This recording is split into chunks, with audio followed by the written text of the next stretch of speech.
Hi students. तो सभी students का बहुत बहुत स्वागत है मेरे अपने यूट्यूब चैनल जॉब रैंकर्स पर।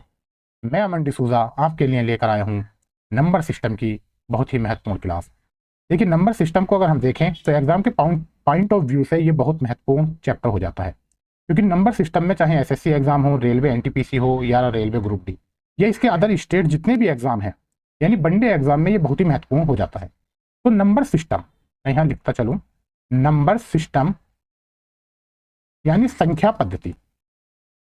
ठीक है, नंबर सिस्टम यानी संख्या पद्धति को हमें समझने से पहले हमें नंबर्स का ज्ञान होना अति आवश्यक है। हमें नंबर्स को समझना पड़ेगा कि नंबर्स कितने प्रकार के होते हैं, उनकी क्या क्या कैटेगरी होती है। ठीक, जैसा आपने एग्जाम में सुना होगा कि प्राकृतिक संख्याएं कौन, अप्राकृतिक संख्याएं, होल नंबर्स, इंटीजर, सम संख्याएं, विषम संख्याएं, तो इन सब में क्या डिफरेंस होता है और इनकी हम कैसे पहचान इजीली कर सकते हैं। ठीक, तो हम चलते हैं, पहले जानेंगे हम नंबर्स को, उसके बाद जो है हम फिर पूरे नंबर सिस्टम को पढ़ेंगे। नंबर सिस्टम में जैसे विभाज्यता यानी डिविजिबिलिटी, उसके बाद हम numbers of zero, factors, LCM, HCF, ये सभी वन बाई वन हम क्लियर करते हुए चलेंगे। ठीक, तो सबसे पहले हम जानते हैं नंबर्स को। ठीक, मेरा नाम है अमन डिसूजा, मैं मैथ एक्सपर्ट हूँ।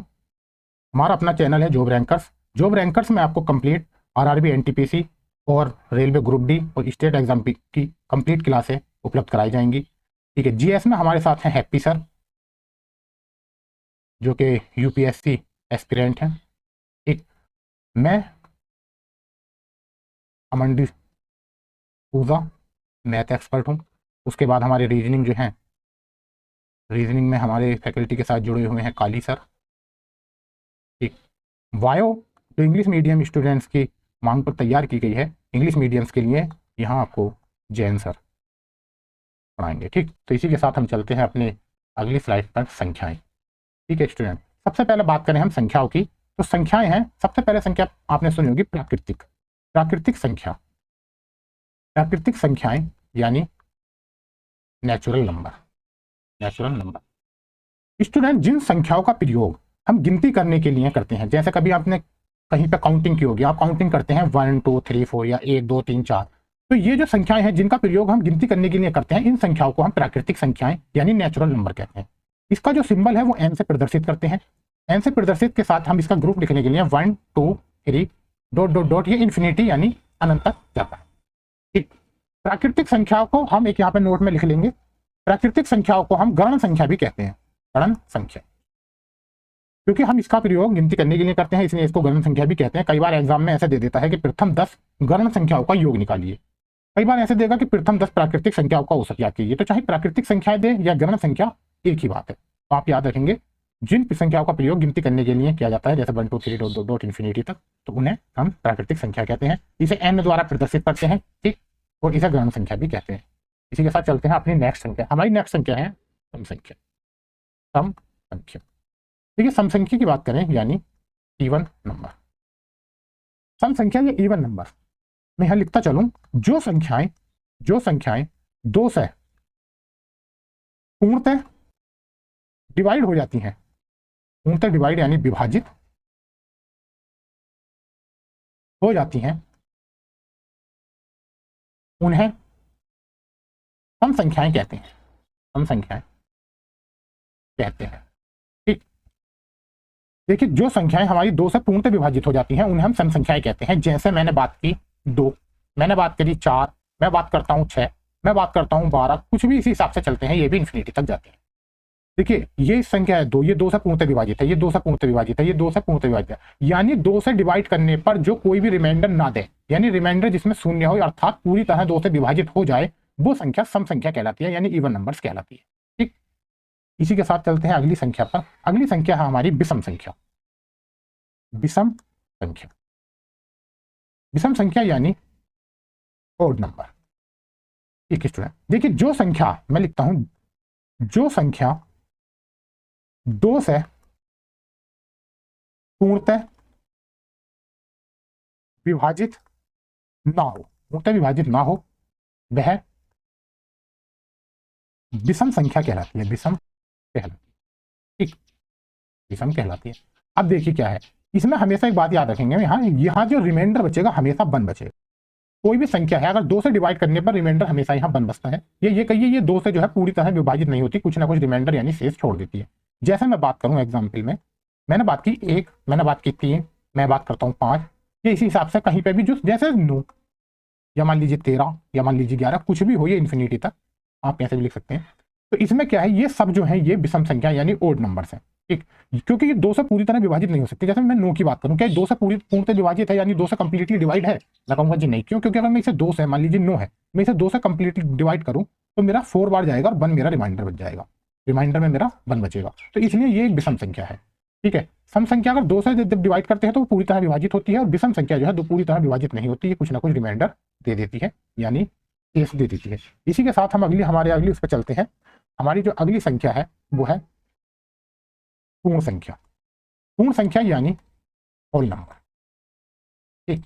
देखिए स्टूडेंट्स, मैंने अभी बताया प्राकृतिक संख्या। प्राकृतिक संख्या क्या थी? जिनका प्रयोग हम काउंटिंग करने के लिए यानी गिनती करने के लिए प्रयोग करते हैं, जैसे 1 2 3 4 डॉट डॉट इन्फिनिटी। अब यदि प्राकृतिक संख्या का जो ग्रुप है, प्राकृतिक संख्या में शून्य भी शामिल कर लिया जाए, शून्य भी शामिल यानी शून्य से स्टार्ट कर लिया जाए या शून्य को शामिल कर लिया जाए, प्राकृतिक संख्या में शून्य भी शामिल कर लिया जाए तो वह होल नंबर का समूह बनता है, का समूह बन जाता है, ठीक। जैसे मैंने बात की अभी, इसे क्या है, W से प्रदर्शित करते हैं। जैसे मैंने अभी बात की प्राकृतिक संख्याओं की, तो प्राकृतिक संख्या 1 2 3 4 डॉट डॉट, ये क्योंकि हम काउंटिंग करने के लिए यूज करते हैं इसका, तो ये प्राकृतिक संख्या है। लेकिन अगर इससे पहले 0 भी शामिल कर लिया जाए यानी 0 से स्टार्ट की जाए तो वो संख्याएं जो होती हैं हमारी होल नंबर यानी पूर्ण संख्याएं कहलाती हैं। यानी पूर्ण संख्याओं का जो ग्रुप है वो 0 से शुरू होता है यानी 0 से स्टार्ट होता है। इसमें देखिए क्या है स्टूडेंट, कई बार पूछता है एग्जाम में कि प्रथम 10 पूर्ण संख्याओं का योग ज्ञात कीजिए। तो प्रथम अगर पहली 10 संख्याएं हमें गिननी है तो हम 0 से स्टार्ट करेंगे, 0 1 2 3, तो ये 9 तक जाएंगी। अगर हम प्रथम 10 प्राकृतिक संख्याओं की बात करें तो वो 1 से शुरू होगी, 1 2 3 4 और वो 10 तक जाएंगी।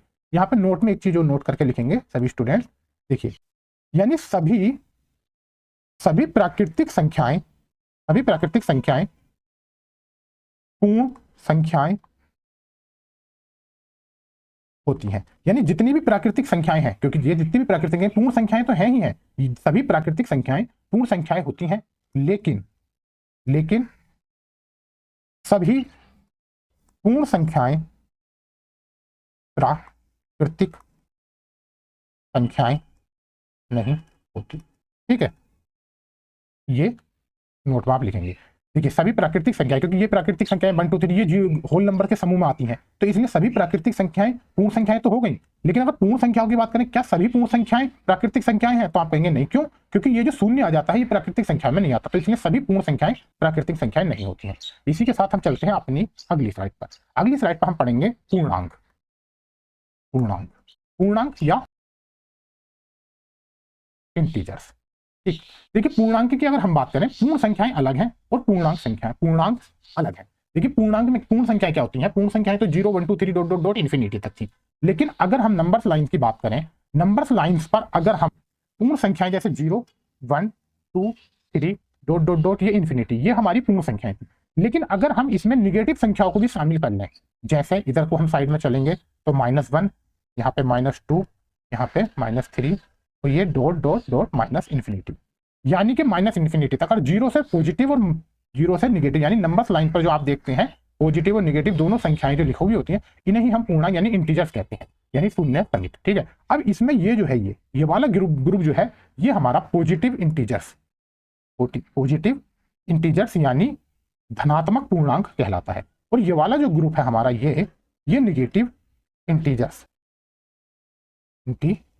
यानी कि ऋणात्मक पूर्णांक का ग्रुप कहलाता है।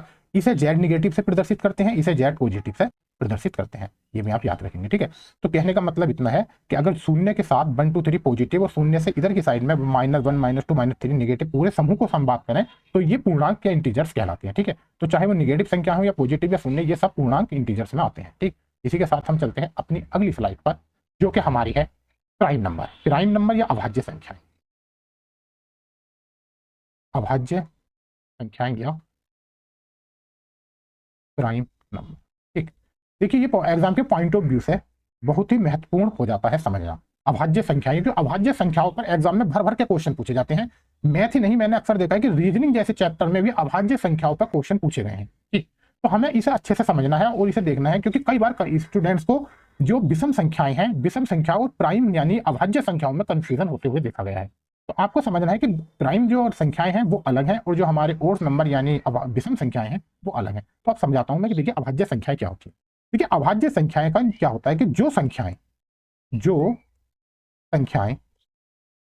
एक तथा स्वयं यानी खुद, ठीक है, स्वयं के अतिरिक्त, मैं यहां लिखता हुआ चलूं, स्वयं के अतिरिक्त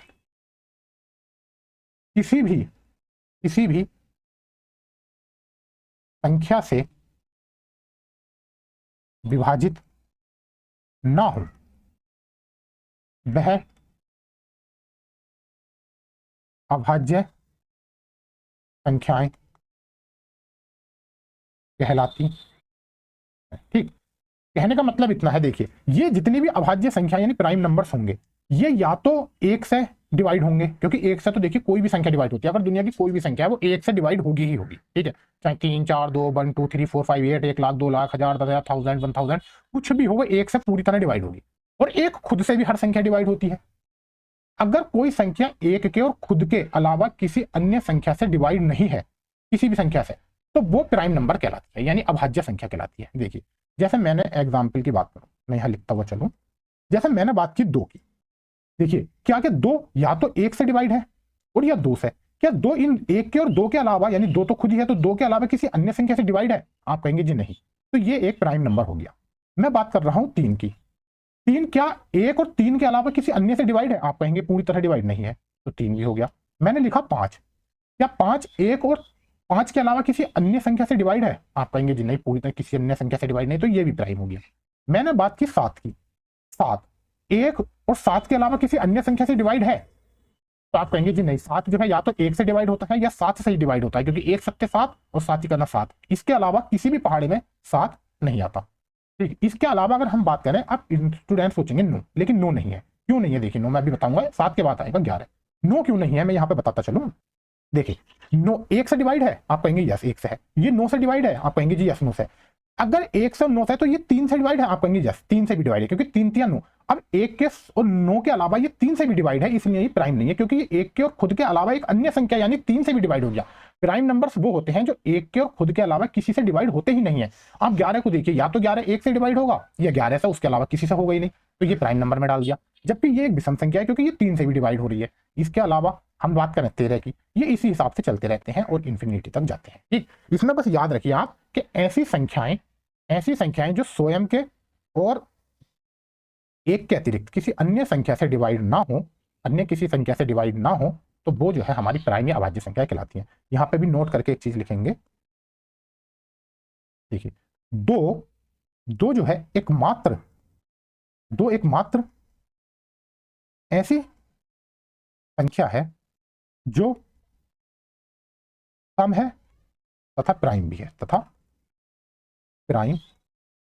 ठीक, कहने का मतलब यह है कि दो ही एक ऐसी संख्या है जो प्राइम है और सम है। सम अगर इस ग्रुप में आप आगे चलते रहेंगे, आगे आ जाएंगे 13, 13 के बाद आप 17, 17 के बाद आप 19, 19 के बाद 23, आप इसी हिसाब से अनंत तक जाइए। आपको कहीं पे भी कोई भी संख्या आगे, यहां से आगे आप चलते जाएंगे तो कहीं पे भी आपको एक कोई सम संख्या देखने नहीं मिलेगी, आपको हमेशा ही संख्या विषम देखने मिलेगी। मैंने बताया अभी पिछली स्लाइड में, विषम संख्याएं क्या होती हैं? जो 2 से पूरी तरह विभाजित नहीं होती हैं। तो देखिए ये भी 2 से पूरी तरह विभाजित नहीं है, ये भी कोई नहीं, लेकिन 2 जो है ये एक ऐसी संख्या है जो सम है। तो अनंत तक भी अगर आप जाएंगे तो सम एक 2 ही ऐसी संख्या मिलेगी जो सम होते हुए भी क्या है? प्राइम है। ठीक, वरना बाकी जितनी भी इसमें प्राइम में संख्याएं आती हैं वो सारी ही विषम होती हैं, लेकिन 2 एक ऐसी संख्या है जो प्राइम में भी है और वो है भी सम। ठीक, क्योंकि ये 2 या तो खुद से डिवाइड होती है या फिर 1 से डिवाइड होती है। इसी के साथ चलते हैं हम अपनी अगली स्लाइड पे, भाज्य संख्या। भाज्य संख्याएं यानी कंपोजिट नंबर। ठीक, भाज्य संख्या या कंपोजिट नंबर, देखिए जो संख्याएं एक तथा स्वयं के अतिरिक्त किसी किसी भी अन्य नंबर से पूर्णतः डिवाइड हो जाएं, ठीक है, कंपोजिट कहलाती हैं। ठीक, देखिए कुछ संख्याएं ऐसी हैं जो एक से तो डिवाइड होंगी और खुद से तो होती हैं, एक से और खुद से तो स्वयं हर संख्या होती है। अगर इनके अलावा किसी अन्य संख्या से भी डिवाइड हो जाए तो वो कंपोजिट नंबर है। अगर एक और स्वयं के अतिरिक्त किसी अन्य से डिवाइड ना हो तो वो मेरी प्राइम नंबर हो जाती है, यानी अभाज्य संख्या, जो मैंने पिछली स्लाइड पर पढ़ाई। तो मैंने एग्जाम्पल के तौर पर लिखा, देखिए जैसे 4 में क्या है, ये 1 से डिवाइड है, आप कहेंगे यस। ये खुद 4 से भी डिवाइड है, मैं कहूंगा यस। तो ये 2 से भी डिवाइड हो गई, यानी 2 से भी हो गई, यानी 1 और 4 के अतिरिक्त एक अन्य संख्या यानी 2 से डिवाइड है, इसलिए क्या है, भाज्य संख्या है, यानी कंपोजिट नंबर है।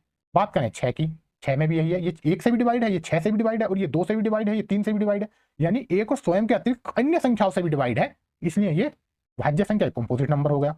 4, 6 में बात करता हूँ 8 की, मैं बात करता हूँ 9 की, मैं बात करता हूँ, इस हिसाब से चलता रहूंगा 10 की, मैं बात करता हूँ 12 की, ये भी इन्फिनिटी तक चली जाएगी। ठीक, तो याद रखिए जो संख्या स्वयं और एक के अतिरिक्त अन्य किसी संख्या से भी डिवाइड हो जाए तो वो कंपोजिट यानी भाज्य संख्या कहलाती है। यानी भाज्य और अभाज्य एक दूसरे के विपरीत कह सकते हैं आप, जैसे कि भाज्य संख्याओं में क्या है कि किसी अन्य से भी डिवाइड हो रही है, और अभाज्य संख्या में एक और स्वयं के अतिरिक्त किसी अन्य से डिवाइड नहीं हो रही है, तो ये दूसरे एक दूसरे के अपोजिट हो सकते हैं। ठीक, इसी के साथ हम चलते हैं अपनी परिमेय संख्या।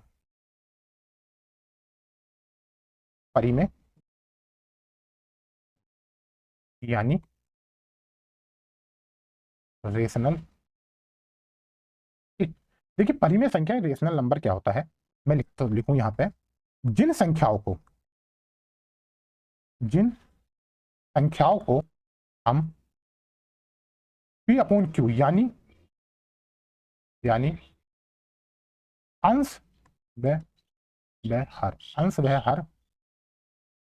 अंश व हर के रूप में लिख सकते हैं। ठीक है, जिन संख्याओं को हम P/Q यानी अंश व हर के रूप में लिख सकते हैं उन्हें परिमेय संख्या कहते हैं। ठीक, परिमेय संख्या कहते हैं, लेकिन मैं यहाँ याद रखना, बट Q जो है नॉट इक्वल टू 0 होना चाहिए, यानी Q 0 नहीं होना चाहिए, क्योंकि अगर देखिए Q 0 हो गया तो वो नॉट डिफाइंड की सिचुएशन बन जाती है। ठीक, तो अब जैसे मैंने बात की P/Q की, जैसे 4/3 हमने 4/3 देखा, तो ये एक परिमेय संख्या है, क्योंकि P/Q के रूप में, यानी जिन संख्याओं को हम बटे के रूप में लिख सकते हैं वो हमारी परिमेय संख्या यानी रेशनल नंबर कहलाती है। लेकिन ये जो 3 है यहाँ Q, ये 0 नहीं होना चाहिए। आप ये नहीं कह सकते कि 7/0, ये नहीं, लेकिन आप 7/3 कर सकते हैं, आप 7/1 कर सकते हैं, इसी हिसाब से आप करते रहिए। ठीक, इसी के हिसाब से जैसे मैंने एक बात करी, मैं पूछूं स्टूडेंट्स, क्या 6 एक परिमेय संख्या है? आप कहेंगे यस। क्यों? देखिए क्यों है ये, क्योंकि जिस संख्या के नीचे कुछ नहीं होता हमेशा उसके नीचे एक तो होता ही है, तो ये P हो गया और ये Q हो गया, यानी P/Q हम लिख सकते हैं। यानी अगर कोई एक प्राकृतिक संख्या भी है, चाहे वो कोई भी प्राकृतिक संख्या हो, 1 हो, 2 हो, 3 हो, ये भी सब परिमेय संख्या होती है। क्यों? क्योंकि इनके नीचे एक लिखा हुआ होता है जो दिखाई नहीं देता, क्योंकि किसी भी संख्या के नीचे बटे में एक तो होता ही होता है। ठीक, ये हो गया हमारी परिमेय संख्या।